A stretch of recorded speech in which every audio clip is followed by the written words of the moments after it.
Hello everyone, welcome back to my channel. तो ये मेरा 4th ब्लॉग है। हरिद्वार के ऊपर होगा ये ब्लॉग। तो जैसा कि मैंने अपने लास्ट ब्लॉग में बताया था कि भाई ऋषिकेश से रात में हम निकल गए थे और रात में ही हम हरिद्वार पहुंच गए थे। तो इस बीच में थोड़ी सी लड़ाई, एक्चुअली में लड़ाई हुई नहीं थी, बस थोड़ी सी मिसअंडरस्टैंडिंग हो गई थी, जिसकी वजह से मेरी एक फ्रेंड रात को ही वापस चली गई थी। तो उसके बाद लड़ाई के बाद मेरा थोड़ा सा रोने धोने वाला सीन हो गया था और फिर मैं स्टेशन से जब वापस आई अपने फ्रेंड को छोड़ के, तो थोड़ा सा मुझे टाइम लगा वापस से हंसी खुशी ट्रिप को स्टार्ट करने में। तो वहाँ से आके हम गंगा घाट पे बैठ गए और आरती का वेट कर रहे थे और फाइनली आरती स्टार्ट हो गई और आरती देखा हमने। मतलब सुबह सुबह आरती देखना तो बहुत अच्छा लग रहा था। तो इस ट्रिप पे मैंने बहुत कुछ सीखा भाई, कि अपने से रिलेटेड सारे फ्रेंड नहीं ले जाने चाहिए। अगर सारे फ्रेंड सेम जगह के हों, सबको जानते हो तब तो ठीक है, बट सारे अननोन हों और सिर्फ तुम्हें ही जानते हो तो सबको मत ले जाओ एक साथ। तो सोच समझ के दोस्त ले जाओ भाई साथ में, दोस्त या कोई भी हो जो थोड़ा एडजस्ट कर सके, जो चीज़ों को थोड़ा समझ सके, उनको लेके जाओ। फिर भी फाइनली ट्रिप को कंप्लीट करने के बाद मुझे ट्रिप काफ़ी अच्छी लगी। थोड़ा लड़ाई झगड़ा तो सब में चलता ही है और दोस्त हो या भाई बहन, किसी में भी थोड़े मोड़े झगड़े तो होते ही हैं। झगड़ा तो नहीं हुआ था एक्जैक्टली बोले तो, बट कभी कभी कोई एडजस्ट नहीं कर पाता है कोई चीज़ें। बट फिर भी ट्रिप मुझे बहुत अच्छी लगी। जो ओवरऑल एक्सपीरियंस था, हाँ थोड़ा सा मूड ऑफ हो गया था, वो बात अलग थी। तो जैसा मैंने बताया कि मेरी फ्रेंड चली गई रात में ही, तो हम बचे 6 लोग। अब आरती देखने के बाद हमें जाना था रूम के लिए। तो हरिद्वार में दिक्कत ये कहते हैं कि ज़्यादा मतलब जो दोस्त वगैरह होते हैं उनको रूम नहीं देते, मतलब लड़की लड़कियाँ अगर साथ में हैं। तो हमने भी सोचा था कि ठीक है हम लोग अलग ही अलग रूम लेंगे। तो हमारे फ्रेंड्स ने जहाँ पे बात की थी, हमने भी वहीं पे बात की थी। तो रात में उन्होंने बोला था कि वो रूम देंगे, बट जब हम वहाँ गए तो अब हम लोग साथ में थे तो आगे पीछे पहुँचे और आगे पीछे पहुँचने पे उन्होंने बोल दिया कि नहीं आप लोग साथ में हैं, हम रूम नहीं लेंगे। दो हमें रूम अलग अलग चाहिए था, फिर भी उन्होंने रूम नहीं दिया। तो फिर आसपास हमने और होटल देखे और फाइनली एक रूम मिल गया हमें। तो मेरे फ्रेंड्स जहाँ पे उन्होंने बात की थी वो लोग वहाँ रुके और हम आ गए दूसरे होटल जिसमें हम लोगों ने बात की थी और अपना सामान वामान रख के हम फ्रेश व्रेश हो गए।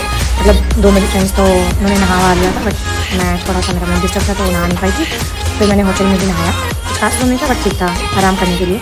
फिर हमने थोड़ा सा रिफ्रेशमेंट वगैरह किया और मेरी एक फ्रेंड रूम पर ही रुक गई रेस्ट करने के लिए और हम आ गए मनसा देवी का दर्शन करने के लिए।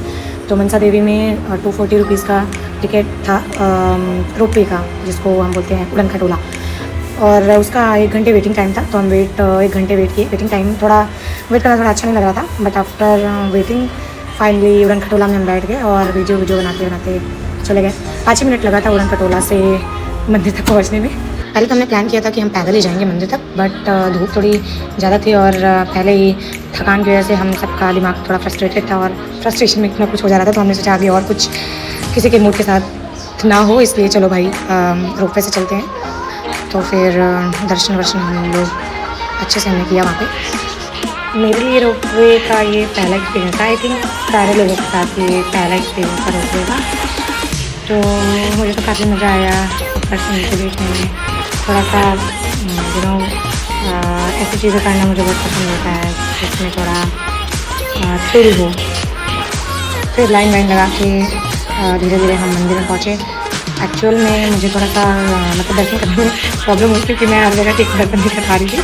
और मैंने ये भी देखा कि यहाँ पे भाई हर एक छोटे छोटे मंदिर में पंडित जी बैठे हुए रहते थे और बिना दक्षिणा के दर्शन थोड़ा सा मुश्किल हो रहा था। तो इतना कुछ आइडिया था नहीं हमें कि ऐसा भी होगा, तो लेवल लेके तो गए नहीं थे हम।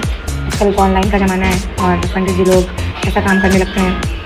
फिर क्या, फिर दर्शन करके हम रिटर्न होने लगे वही उड़न खटोले से उड़ते हुए। तो धीरे धीरे उड़ते हुए हम ज़मीन पर लैंड कर रहे थे और मतलब अब मज़ा आने लगा था हमें। भाई इस ट्रिप में जब मैंने ट्रिप स्टार्ट की एंड तक में आई डोंट नो मैंने कितनी चाय पी है भाई। लाइफ में सबसे ज़्यादा चाय मैंने इस ट्रिप पे पी है, सो दैट कि मैं मतलब थोड़ा एक्टिव रहूँ और थोड़ी सी बर्दाश्त करने की क्षमता मेरी बढ़ी रहे। बट लिटरली ट्रिप से आने के बाद जो हालत हुई है अब मैं क्या ही बताऊँ। तो इस ब्लॉग में इतना ही, क्योंकि वीडियो लंबा हो जाएगा तो आप लोगों को प्रॉब्लम होगी। तो आगे मैंने और क्या एक्सप्लोर किया वो नेक्स्ट ब्लॉग में रहेगा। So please like subscribe and share my channel. अगला ब्लॉग जरूर देखें। Thank you for watching, bye.